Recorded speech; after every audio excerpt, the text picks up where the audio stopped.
কতদিন খাইনি।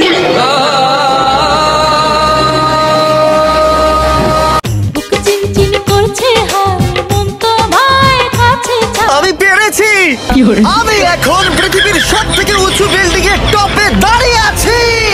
আজকে আমাদের বউদেরকে নিয়ে বউদেরকে নিয়ে ঘুরতে আসলাম। ভালো হয়ে যা। আসসালামু আলাইকুম গাইস, চল তোরা ব্লগের নাম কি? ব্লগের নাম বউ যখন বাংলাদেশ নাকি? সব কাপল দেব আমরা দুই রোহিঙ্গা। এখানে হচ্ছে কাপলের মধ্যে আছে যে আমাদের পেছনে টু কাপল, রাকিব সিঙ্গেল বয়, সামনে দুই কাপল, বাট এখানে আমি সিঙ্গেল হচ্ছে, আমি আর মোবারক হোসেন শান্ত। আমরা দুই সিঙ্গেল, হাজারো কাপলদের মধ্যে আমরা দুজন সিঙ্গেল।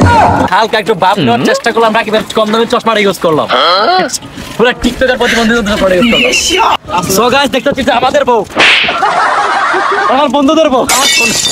হাজারো বন্ধুদের বউদেরকে নিয়ে বের হয়ে গেলাম ঘুরতে যাওয়ার উদ্দেশ্যে, এই ঈদের মধ্যে আপনাদেরকে ঈদ ধামাকা দেওয়ার জন্য। আপনাদেরকে নিশ্চয়ই বলতে হবে আমরা এসেছি কোথায়, লোকেশন দেখার পর বুঝতে পারছেন গরিবের সিঙ্গাপুর। আমাদের প্লেনের ম্যাপে ভুল ছিল মোবারক, আমাদের পাইলট সে ভুল করে রাস্তা ভুল করে পাগলের মতো রনে জঙ্গলে ঘুরতেছে। অবশেষে আমরা রাস্তা ভুল করে অসহায় আত্মসমর্পণ করলাম 300 ফিটের কাছে, কারণ কিচ্ছু করার নাই। মোবারক হোসেন শান্ত আমাদের ড্রাইভার কিংবা পাইলট যাই বলে না কেন, ম্যাপ ভুল করে সে আমাদেরকে ভুল রাস্তা দিয়ে নিয়ে আসে। তাই রাস্তা খুঁজতে খুঁজতে আমরা প্রায় ক্লান্ত পরিশ্রান্ত, আমাদের পাশের বাবিগুলা প্রায় আমাদের উপর বিভ্রান্ত। সত্যি কথা বলতে গাইস, আমরা কিংবা আমাদের ড্রাইভার পাইলট কিংবা যাই বলে না কেন, আমরা প্রতিনিয়ত এই রুট দিয়ে যাতায়াত করি, বিশেষ করে মোবারক হোসেন শান্ত। সে রাস্তা চিন্তা ভুল করছে, কারণ কি জানেন? অবশেষে পাইলট রাস্তা খুঁজে পেয়েছে, সে তার পছন্দ মতো একটা জায়গা আমাদেরকে নিয়ে এসেছে। কিন্তু এই জায়গাটা আসার পরে কারো জায়গাটা পছন্দ হয় না, কারণ শান্ত পছন্দ, কখনো কারো পছন্দ হয় না, এটা আমরা আগে থেকেই জানি। পুরো কি আর করার, এই জায়গাটা আমরা এনজয় করতে থাকি। একটা ড্রাইভার যদি এত ভাব ধরে মানে প্যাসেঞ্জার কি করবো? সো গাইস দেখতেই পাচ্ছেন আমরা এখন জায়গা মতো আসলাম, অনেকক্ষণ পর জায়গা খুঁজে পাইলাম। সো গাইস দেখতেই পাচ্ছেন আজকে একটা বউ নাই বলে আমি সিঙ্গেল। অজস্র বউদের মাঝখানে হঠাৎ করে প্রকৃতি বাবা ডাক দিয়ে আলামিনকে, সে তার প্রকৃতিটাকে সারা দিতে চলে যায় একটি জঙ্গলের সাইডে, আর আমি সেটা আমার ক্যামেরা বন্দি করি। আর এরই মাঝখানে জুয়েল তার বউকে নিয়ে দুলনাই করতেছে গুরুগুরি আর পাড়াপাড়ি, আর আমি সেখানে গিয়ে ভিডিও করি। তো গাইস আজকের ব্লগটা স্পেশাল, তার মধ্যে আরো স্পেশাল হয়ে গেছে যে আমাদের বন্ধু বান্ধবের বউ থাকার কারণে ব্লগটা স্পেশাল হয়েছে। প্লাস হচ্ছে জুয়েলের নতুন বউ, আলামিনের নতুন বউ, আর রাকিবের বউ আপনারা চিনে নিছো। অজস্র নতুন বউদেরকে নিয়ে আজকের যাত্রাটা শুরু করলাম 300 ফিট থেকে। তার মধ্যে হচ্ছে জুয়েল, জেড খান জুয়েল, যাকে সবাই ক্রিস্টোফার হ্যান্ডি গেল নামে চেনেন, সে নতুন বিবাহ করেছে। তার মধ্যে আলামিন, সেও নতুন বিবাহ করেছে। আর আজকে আমার একটা বউ নাই বলে আমি এতক্ষণ সিঙ্গেল পিক, দুঃখ আমার মধ্যে এইটাই বলছে, মধ্যে একটু লেগে দেয় 5 মিনিট লেগে কিচ্ছু করবো শুধু রাখ, তাও দিল না।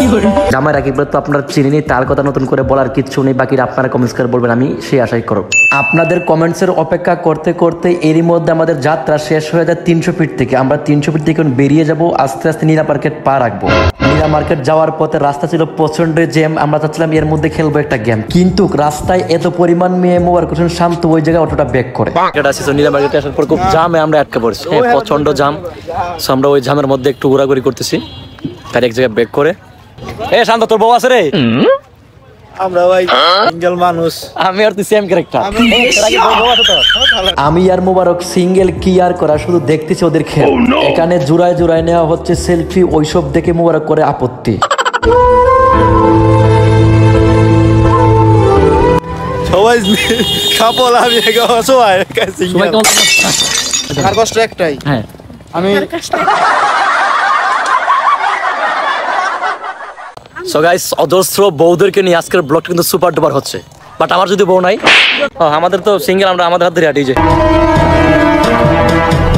এদিকে দেখতেই পাচ্ছেন সবাই যার যার বউ হাত ধরে হাঁটতেছে। আমার আর শান্তর বউ না থাকার কারণে দুই বন্ধু একসাথে হাত ধরে হাঁটতেছে আর এনজয় করতেছি আর ফিল নেওয়ার চেষ্টা করছি। গাইস এখন আমরা যাওয়ার পথে আছি, সন্ধ্যা হয়ে গেছে, প্লাস রাস্তায় প্রচন্ড জ্যাম। আমরা বেশি লেট করব না, ওইটা আমি খুব ভালো করে জানি। তারপর দুঃখ হলো সত্যি 300 ফিট টিকটক জোন বলতে যে একটা জায়গা রয়েছে, ওই জায়গাটা দেখবো আর একটু এনজয় করবো। পাশাপাশি অনেক, এটা আমি না, অনেকে বলে 300 ফিট নাকি টিকটক আর প্রতিবন্ধীদের প্লেস। আমি বিশ্বাস যদি করতাম, বাট এখন দেখার পরে বিশ্বাস আর বাকি থাকলো না। দেখেন শুধু টিকটক আর টিকটক আর প্রতিবন্ধী আর প্রতিবন্ধী। তো গাইস আমরা চলে আসলাম সেই 300 ফিটের সেই ভয়ঙ্কর টিকটক প্লেস যাকে বলা হয়, অনেকে টিকটক প্লেস নামে চিনেন। আমরা যে সিঙ্গেল মানুষ, আমার কোনো আনন্দ নাই, তারা যদি সব কাপল তারা আনন্দ আছে। গাইস আমি পেরেছি, পৃথিবীর সবথেকে উঁচু বিল্ডিং আমি দাঁড়িয়ে আছি। এটা অসাধারণ। বাপরে কত উঁচুতে। গাইস আপনাদের জন্য শত পরিশ্রমের পরে কাপল বউদের রাজি করছে আমাদের সাথে একটা ভিডিও করার জন্য। সো সবাই ব্লগটা দেখার পরে কমেন্ট করে লাইক করে দিন। হাজারো চেষ্টার পরে শত পরিশ্রম শেষে টিকটকার প্রতিবন্ধীদেরকে রাজি করে একটু আমার সাথে একটু ব্লগ করতে কিংবা ভিডিও করতে, বিশেষ করে কাপল প্রতিবন্ধীদেরকে। আমি কেন ওদেরকে টিকটকার প্রতিবন্ধী বললাম এখনই দেবো তার প্রমাণ। দেখেন রাকিব টিকটকার প্রতিবন্ধী অন্যের বাইক ওটা একটা ছবি উঠাবে, তারপর ফেসবুকে পোস্ট করবে নতুন একটা বাইক কিনলাম। এই হচ্ছে টিকটকার প্রতিবন্ধীদের কাজ।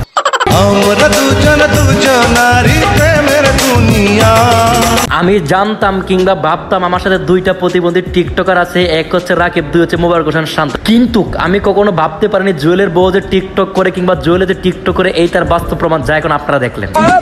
এরপর টিকটকারদের জোর করে ধরে নিয়ে এসে ঢুকলাম একটা একতারা নামক রেস্টুরেন্টে। কিন্তু রেস্টুরেন্টে ঢুকার পরে যে এত বড় ধামাকা আপনার জন্য অপেক্ষা করতে সেটা আমি আগে জানতাম না। আপনারা না দেখলে বিশ্বাস করতে পারবেন না। সো ব্লগটাতে কন্টিনিউ করতে থাকেন আর দেখতে থাকেন রেস্টুরেন্টে কি কি বাকি, দেখতে থাকেন রেস্টুরেন্টে কি কি বাদ বাকি ধামাকা আপনার জন্য অপেক্ষা করতেছে। রেস্টুরেন্টে ঢুকার পরে শুরুর কিংবা প্রথম ধামাকা ছিল কেউ হাত মুখ না ধুয়ে কিংবা ফ্রেশ না হয়ে খাবার টেবিলে বসে পড়ে খাবার খাওয়ার জন্য। খাবার টেবিলে বসার 10 মিনিট পরে মনে হয়েছে কেউ এখনো হাত ধোয়নি, তারপর যে যার মতো দৌড়ে গিয়ে হাত ধোয়। কিন্তু এইটা দেখার পর আমি নিজেকে কন্ট্রোল করতে পারি নাই। দেখতে পাচ্ছি আমরা এতজন লোক এখানে আমাদের বসার মতো প্লেস।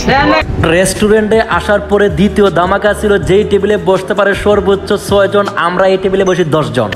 বারবার ওয়েটার এসে লজ্জা দিতে থাকে, ভাই আপনার টেবিলটা চেঞ্জ করেন, বড় টেবিলে গিয়ে বসে। কিন্তু আমাদের লজ্জাদের কোনো লজ্জা নেই, বারবার এই টেবিলে বসে খাবার অর্ডার দেওয়ার চেষ্টা করে। এরপরে রেস্টুরেন্টের তৃতীয় ধামাকা ছিল খাবার অর্ডার করাও। খাবার অর্ডার করতে গিয়ে মোবারক হোসেন শান্ত এবং আলামিন হোসেন দুজনই বিসিএস পরীক্ষা দেওয়ার চেষ্টা করে। এতটা মনোযোগ দিয়ে খাবার পড়তে থাকে মনে হচ্ছে ওরা বিসিএস পরীক্ষা দেবে, তাই মনোযোগ দিয়ে পড়াশোনা করতেছে।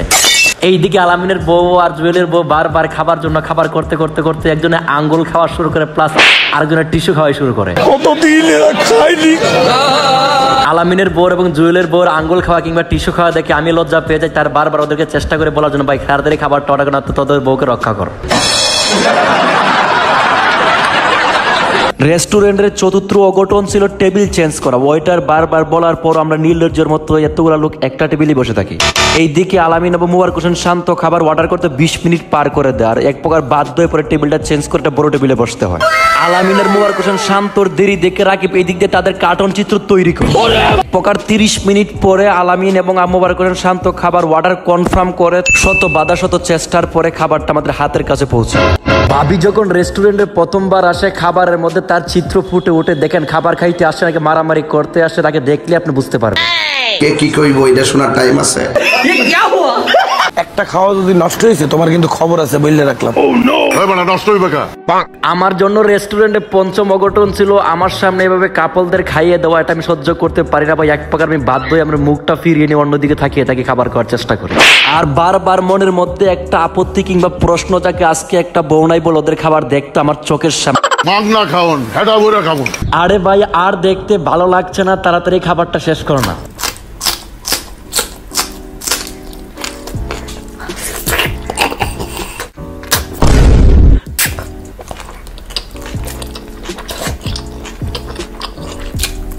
এক প্রকার খাবার খাওয়ার যুদ্ধ শেষ করে আলামিনের বউ আর জুয়েলের বউ আমি মনে মনে ভাবতে থাকি, ভাই এবার যদি একটু রক্ষা হয়। রাকিবের বউকে আর নতুন করে বলবো কি, তাকে তো প্রতিনিয়ত বলতেই থাকে। আর যাই হোক আজকের ব্লগটা এখানে শেষ করব। নেক্সট টাইম চেষ্টা করব কাপলদের সাথে না আসার জন্য, ভাই এত কিছু দেখার পর আর ভালো লাগে। বিশেষ করে আজকের ব্লগে যাদেরকে বেশি মিস করছি তাদের মধ্যে হচ্ছে শিমুল এবং মনির। আজকে শুধু দুষ্টামের ফাজলামি করলাম, কেউ এটাকে সিরিয়াসলি নেবেন না। ব্লগটা ভালো লাগে অবশ্যই লাইক করবেন, আর কোনো মতামত থাকলে অবশ্যই কমেন্টস বক্সে কমেন্টস করে জানিয়ে দেবেন।